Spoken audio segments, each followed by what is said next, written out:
Let's do this. Found myself at Currey Customs with Mr. Chris Currey. He's on the phone. Of course, the phone rings as soon as you turn the camera on. 7, 6, 5. Let's do this. Brom's Garage Crawl!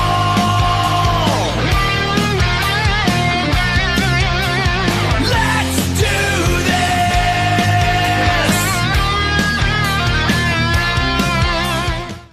But, I don't know whose this is. Is this yours, Chris? It's looking Vet. Nice looking Vet. Left-hand drive. 86, I would imagine, with the number plate.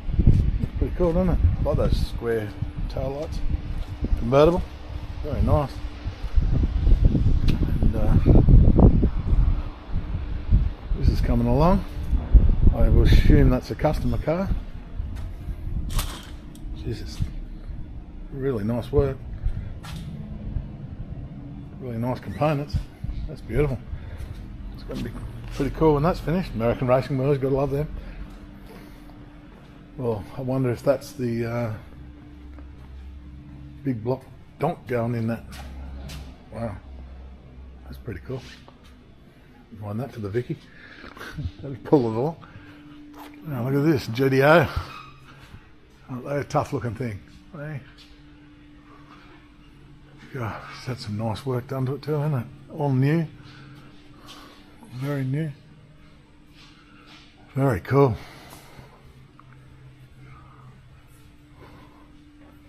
Let's have a look what it looks like from behind. Nice wheels. There we go. Nice Maloo. God, they're worth some money these days, aren't they? That's a beautiful colour. Far out, Chris. Tell me that's yours.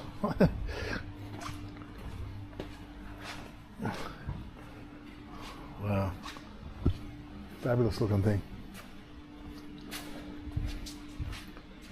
Obviously Jay owns that. He was born in 1973. Good on you, Jay. Cool ride, mate. Nice looking interior. Very nice.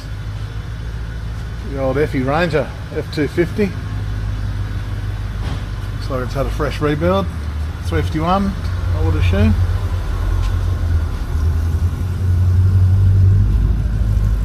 There he goes. See you, Chris.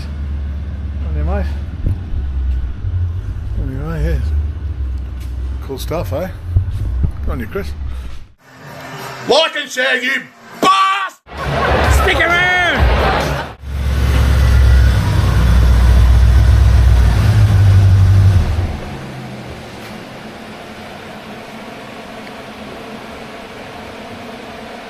This your ride, is it, mate? Oh, absolutely, mate. Yeah, it's not bad, eh? No wonder you got a good looking girl. That's awesome, mate. What's in this? All customers. Oh, they're all customers, is it? All customers. Yeah, fair enough. None of mine. I was hoping you owned the Maloo, but I figured Jay owns that, and he's. Yeah, old Joe, Yeah. Joe's a good scout, yeah. But, It's a cool ride, that, isn't it? absolutely, Yeah. yeah. Well, everything is pretty cool. Yeah, it's not What's bad. this GTO, mate? It's a special car. Is that 67, 68? that one, 68, 68, 400 cube, 4-speed manual, 9-inch. It's in for a host of work. Everything from carburation, fuel system, brake system, suspension, steering, gearbox. Yeah, auto electrical. I don't think there's anything left. No, absolutely not. Well, I was going to say, it looks pretty good as it is, but. It is a really nice car, to be honest with you. A real good, honest car too. All right. And basically it was formerly in Melbourne, from what I've been told. Right. Obviously, pre its Australia days in America, it was a factory. Don't know the exact term for the green, but it's like an olive type green with a vinyl roof, I believe. Right. But it is a factory-based car, with the exception of the 9-inch. So aside from that, though, yeah, we'll be doing AC as well. Oh, wow, Yeah, okay. we're also putting in the Sure Fit or True Fit vintage air kit. Fuck So yeah. yeah, a lot of work. Let's see if I can extend this up. I can bring it down if you want. Nah, it's all right. Look at this. Oh, look at that. Not bad, There you go. You're all over it. Hey. Tell you what, you've done this before, haven't you? A couple times down.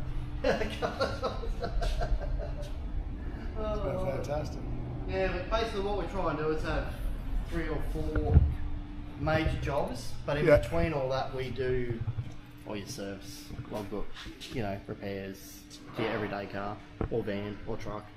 Big block Chev, yep. Going in the tall shed? deck, yeah, so this El Camino, obviously 67, GM Performance 572, tall deck.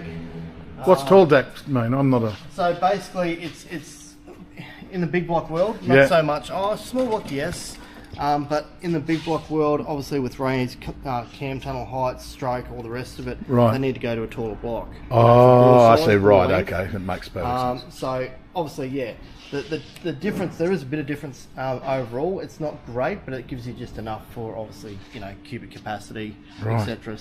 So is that cool bigger than 572 now, is it? This one out of the box being a tall deck was a 572, now I think it's at about 585 roughly. Holy man. So it's getting big. But again, like it came into us, unfortunately the usual stories, been to a couple of workshops and been effed over and but yeah, our job with this one was to pull it out.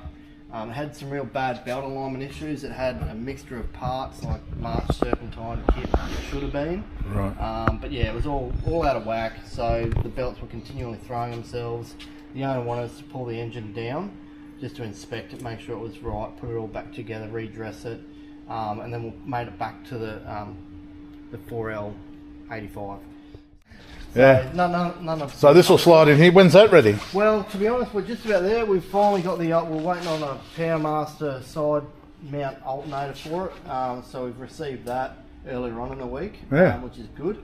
So basically what we'll do, we'll slide that in, have all the bracketry together, make sure it's all going to work on the stand before lifting it into the car again.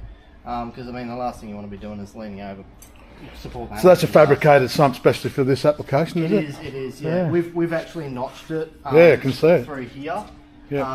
Obviously allowed for crankshaft, you know, counterweights and all the rest of it to clear. But the main idea with that was to basically eliminate steering rack issues or drag link issues. The previous workshops just butchered it and got to it with a hammer. It looked terrible.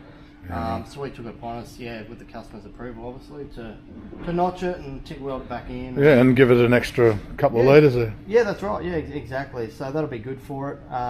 But essentially, it's a good thing. It was a solid roller engine. Oil's important, right? It is, absolutely, mate. Yeah, got to keep that lube up. Absolutely. But yeah, essentially, it's got some really cool airbrushing. Unfortunately, she's pretty dirty at the moment. Looks like he likes all the... he's the 50s singers and stuff. He's one of our, long-term customers, I should say. Yeah, it's going to be freaking awesome, isn't it? So yeah, it's cool, man. There was talks of him updating a few areas like wheels and bits and pieces, but I said, mate, I like those wheels. Just get them polished. Yeah, they look great. I love that shape. That's right, yeah. And it's period correct too. That's right, it suits the car. But yeah, again, like we're not a big shop, only got a couple of hoists. But at the same time, it just ensures that we can more quality versus quantity. You know what I mean? Yeah. So no point having a car park full of cars and none being worked on. Ramming them out in the shit. And we see a lot of it up here. Yeah, of course you do. And that's the problem. There's just so many workshops nowadays which are claiming they can do the work and don't do the work. So that's basically those couple of cars. The Malou's in for servicing, a bit of a light tune, new ATR on top. Basic stuff there, but already it's a Walkinshaw package, this one. So just that's no slouch, that is it? Yeah, no, and it's a manual car too, which is cool. We just laughing because I'm still running on New South Wales time, so I was helping you. Oh, you recording there? Yeah. Okay. Yeah, go for your life. Yeah, so we've got this one here, obviously C4 Corvette. The guy that owns it's only just recently bought it actually, and you know, a bit of an annoying belt drive issue. Right. Seems like a common fault. Yeah, it's one of those things, like we see people nowadays, they're becoming more aware of their vehicle, which is great for us. It gives us more information. So yeah, what we've done there, we've done a smog. Basically what was happening, the smog pulley on the existing setup on the engine was the main issue. Following that, a secondary problem on the tension of the pulley. So what we've done, we've put a delete kit for the smog pump, F'd all that off, and put a new tensioner pulley in there in place, new belt, and driven it, it's all good, so that's an easy one. That one's nice and easy. F-Truck, this is a cool rig. Reminds me of my young days, Bigfoot days. Yeah, I'd love this. These things are super cool. It's originally a 360 FE truck. Yep. It's now got a 390 in it. Oh, wow, okay. So as you can see, it's all a bit, mock-up point at the moment, what we're doing. A lot of work like the GTO, basically carbon copy, but different vehicle. Yeah. So, yeah, full CVF serpentine system. Wow. It's good having that much room in, isn't it? And considering the radiator is like a forecourt, it's like a truck radiator, basically. Right. So, yeah, we're fortunate enough that even with the engine fan we'll be right with clearance. But again, like, we're updating AC, what else? Stereo system in this one, trim. It's going to run a carburetor. Yeah, APD. Yeah. So this one here, I'll just get up on my little yellow pages here. Yep. The old trusty milk crate. So we always use these, the APDs. Right. We get them off George and the crew down at Racemax in Sydney, which is a great. So they're a Holly copy, are they? Or no, completely. They're still a 4150 base, like what a normal street Holly would be, or a quick fuel or whatnot. But these are basically pure billet carburetors. Wow. And the value for money you get out of them and the tunability is you can't even square up next to a Holly. Like, they shit on them. Yeah, right. They're fantastic. I've been using them for years. A bit like the ice ignition systems. Again, I completely back these guys down south. Michael and the crew down there, fantastic. What would you pay for something like that? These these call them the classic Ford series. You're generally around about the 1900 plus. GST and freight.